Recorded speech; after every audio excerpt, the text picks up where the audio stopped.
This is a company most people have never heard of, and this company quite literally owns the world. Most US banks are controlled by BlackRock. BlackRock owns all the major pharmaceutical companies. BlackRock owns most of the mainstream media, and BlackRock oversees roughly 10% of all stocks traded worldwide. And this company is now taking over governments. All of this has allowed BlackRock to amass $10 trillion in assets. Yes, trillion. BlackRock is worth half of America's total GDP. It's so crazy that the US and Chinese government now rely on BlackRock to escape recessions, with BlackRock's founder and CEO now sitting on the boards of the influential Council on Foreign Relations and the World Economic Forum. In the words of Henry Kissinger, whoever controls the money controls the world, and no other company in history has had this much global influence. And what's even crazier is that BlackRock did this in just 34 years. But you want to know the best part? You've probably never heard of them for a reason which will become clearer later on, because after you watch this video, you will soon understand the real-world consequences of BlackRock's vast control. Full-scale invasion, the likes of which we haven't seen since World War II,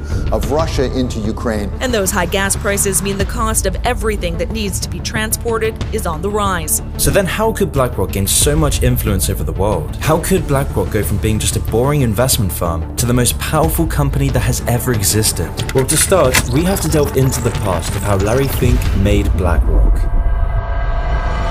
Larry was born into a wealthy Los Angeles family in 1952, and from the start, he was always hungry for power, with his early years spent pursuing a career in politics, where he would gain a BA in political science from UCLA.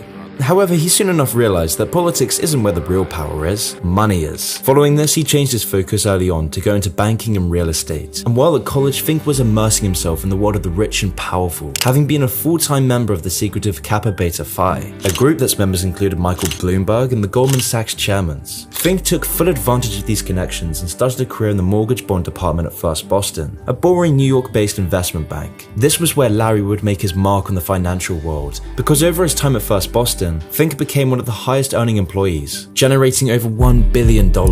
He was unstoppable and it seemed like he was going to be crowned CEO. Larry became an expert in these little understood investments during his time. However, this success didn't come without a price. He wasn't going to make this money for someone other than him, and so he began creating a ticking time bomb, and only he knew how to defuse it. So in 1986, his risky practices and ambition caught up to him. After a few too many risky trades, Larry made a huge blunder. He lost $100 million of this bank's money in just the space of months. All the goodwill and reputation he had gained was crumbling into dust, leading to him being banished from First Boston. It seemed like world domination was just a silly fantasy, that he would never make it to the top. However, Fink wasn't giving up his power this easily. Instead, he would use this disaster to his advantage, vowing to make risk management and avoidance his main focus from now on. And so after becoming unemployed at age 36, Fink would team up with some of his old connections from Kappa Beta Phi. And in 1988, BlackRock was formed. In no time at all, Larry was making bank. In just 5 years, BlackRock went from being worth $5 million to over $8 billion. However, it wasn't all smooth sailing. During this time, a power struggle would emerge between who would control BlackRock's future, because Fink wanted a bigger piece of the pie. He didn't want to share his plans for world domination. So in 1995, he would pressure one of the co-founders, Schwartzman, to sell their stake in BlackRock for $250 million. A stake that would now be worth over $12 billion alone. But after these power games, Larry Fink's path to world domination was unstoppable.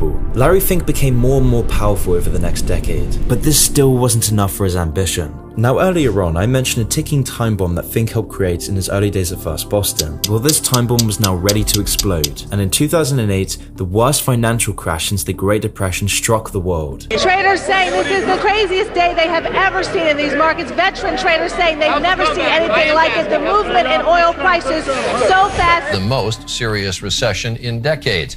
And that means life, as most Americans know it, is about to change. And the best part is, this was all under Larry's control. Larry Fink's mortgage-backed securities had been the fuse all along. And because Larry Fink knew the 2008 crash would happen, BlackRock's focus on asset management sealed them from the crisis. In fact, this disaster was an opportunity for Larry Fink, because Larry was the only man on Wall Street who could fix this crisis. And so with Larry's personal connections with the Treasury Secretary Timothy Geithner, BlackRock secured an uncontested contract to manage the assets of multiple banks that crumbled during the crisis. Exploiting this disaster started to become the most powerful man on Wall Street. But still, this was only Wall Street. This still wasn't close to world domination. So how could Larry Fink control governments and the world economy? Well, BlackRock made another breakthrough by offering ETFs. Now this might sound quite technical, but ETFs are a type of investment fund that puts money into all the companies in a certain industry. And these new investment funds proved wildly popular because of the stability and solid returns. And unsurprisingly, BlackRock became the largest player in this new market, reaching the top of its industry, sucking up money from everywhere using its new money management platform. From the biggest banks to the smallest retirement funds, BlackRock had a hand in it all. BlackRock was starting to control everything. They bought stakes in pretty much every major corporation on the stock market. I mean, if you look into who owns pretty much any major company, you're almost guaranteed to find BlackRock's name. Larry could also see the power technology would have in the future economy, which is why BlackRock poured masses of wealth to build a supercomputer that analyzes what investments will make money. This program, named Aladdin, would go on to manage over $20 trillion worth of assets for BlackRock. For context, $20 trillion is more than the entire United States' GDP. BlackRock would then use this money and its assets to further exert their control over the economy, and now they are inextricably tied to governments. And like 2008, the Federal Reserve hired BlackRock to manage their investments to protect them from coronavirus-led recessions. And BlackRock has used this dependence to grow their empire even further, allowing Larry Fink to be a billionaire oligarch that holds unprecedented power over not just the economy, but the entire world. He controls trends, culture, foreign policy, and the banks. He has world leaders at his beck and call, with BlackRock overseeing assets worth 10% of the world's global economy. BlackRock now owns stakes in every industry, from media companies, banks, oil companies, and weapon manufacturers. And in recent years, the consequences are becoming dire as Larry Fink begins to exert his control over the world. But before we continue, I want to tell you about today's sponsor, Masterworks. Masterworks lets you diversify with an asset class millionaires and billionaires use to safeguard their riches: rare art. So why art? Because art is now established alongside things like real estate as a major asset class, with contemporary art prices outpacing the S&P 500 total return by 164% from 1995 to 2021. The way it works is Masterworks buys these artworks and securitizes them with the SEC, allowing you to buy shares on their site in an initial offering. These artworks are special purpose vehicles, and you can invest in one of these paintings at a time. And thanks to Masterworks, you don't need to be a millionaire to join in. To get started, click the link in the description and skip the waitlist. Then fill out your information and submit your application to Masterworks. Next, you fill out your investor profile and join their scheduled membership interview, where you'll learn about the mechanics of Masterworks and speak to an art market expert. In the call, you'll go over the different art markets, their significance, and how they've appreciated, whilst also learning the data-driven theses as to why Masterworks selected the respective artworks. Once approved, you can go look at their past offerings and invest in one of their current offerings, like this one by Picasso, where you can view their deal sheet, the investment theses, and the SEC special purpose vehicle documents to see what's been registered with the SEC. And then once you've bought a piece of this art, you can then hold on to it until it's sold, at which point you can cash out, or you can sell your shares on their secondary market. All of this allows you to have a diversified portfolio across art as an asset class. So skip their waitlist and click the Masterworks link in the description below. Now back to the video. One of the ways BlackRock controls the world so well is through its control of the media. Together with Vanguard, an investment company they also partly own, BlackRock now controls 18% of Fox, 16% of CBS, 13% of Comcast, who themselves own NBC, MSNBC, CNBC, and Sky, and they even own 12% of Disney. This is very important because it means that for any of these companies to decide on company policy, they must now also consult with BlackRock before doing so. And it's just the same with big tech. BlackRock is now the biggest institutional investor in Google, Facebook, Twitter, Amazon, and so many more. I mean, the list of their investments in companies is just endless. And by extending its reach in such a dramatic way, BlackRock now has control over more than 90% of the media, which might also be why you've never heard of them. Because controlling the media is a very important step for BlackRock to take over the world. If everyone knew the consequences of BlackRock owning over $9.5 trillion in assets, some questions might start to be raised. And you see, BlackRock's control isn't just extending through information in the media, but also through the entire world's economic and political data. And as I mentioned before, this is all done through Aladdin,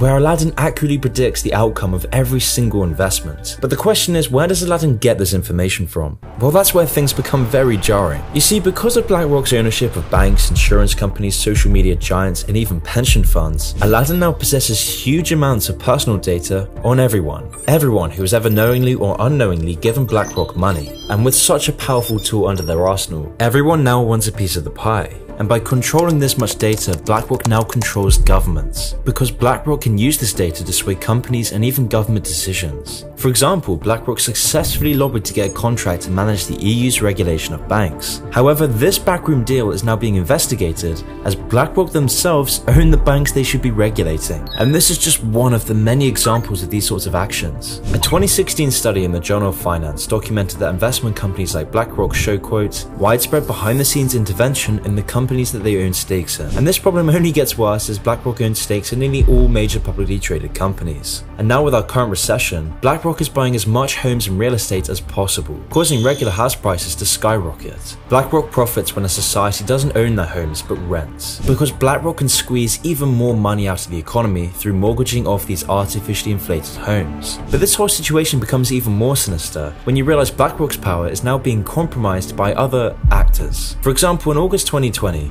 BlackRock became the first foreign company to be allowed access into China's mutual fund industry. This means that BlackRock can now invest and own parts of Chinese companies. God only knows what BlackRock promised Xi Jinping if they're allowed in, but by being allowed in, BlackRock now works with companies that are blacklisted by the US. One example is BlackRock's investment in a CCP-owned company called Hikvision. Hikvision makes security and communications technology for both civilian and military use by the Chinese government, and they're also known for their wide-scale human rights abuses. How do you think your facial recognition technology will change China? Everything happened in the public can be recorded. Now, this money being invested into China isn't just BlackRock's own money. Most of this money comes from the pension funds and bank accounts that ordinary people pay into BlackRock inadvertently. Through BlackRock controlling banks, people have no choice about whether they give BlackRock and the CCP this money. That's if they even know about BlackRock. This recent trend of BlackRock funding authoritarian regimes can only mean bad things for Western democracy, because this empowers regimes like China and Russia. It gives credence to dystopian regimes, and this trend is now promoting others to do the same. I mean, BlackRock recently recommended that their investors triple their investments in China. This would place billions more into a dystopian regime at the expense of the West. And the worst part is that China sees the companies that operate within it as simply extensions of the one-party state. They own these companies, and in return, the companies act out the CCP's will, which is a worrying fact when you consider that BlackRock owns the entire world's data. TikTok's data harvesting is nothing compared to BlackRock's. BlackRock knows the entire world's bank details, their preferences, tastes. It sets social trends, it oversees entire countries. So any increase in Chinese investments will see not just BlackRock's influence grow, but also China's influence grow in BlackRock. Since August of 2020, when BlackRock were first allowed into the Chinese economy, they have only poured more and more money into these Chinese companies. Clearly, Aladdin the supercomputer sees this as a profitable move, but what it might not see is the destruction of Western values. It might not see how the CCP could influence the world economy and global politics even more than it already is. It might not see that BlackRock's huge investments will be the catalyst towards this change. I mean, who knows how much more BlackRock will invest in China? But if their growth over the past year is a sign of anything, China will inevitably become a much bigger part of BlackRock's future. And make no mistake, this will have dire consequences.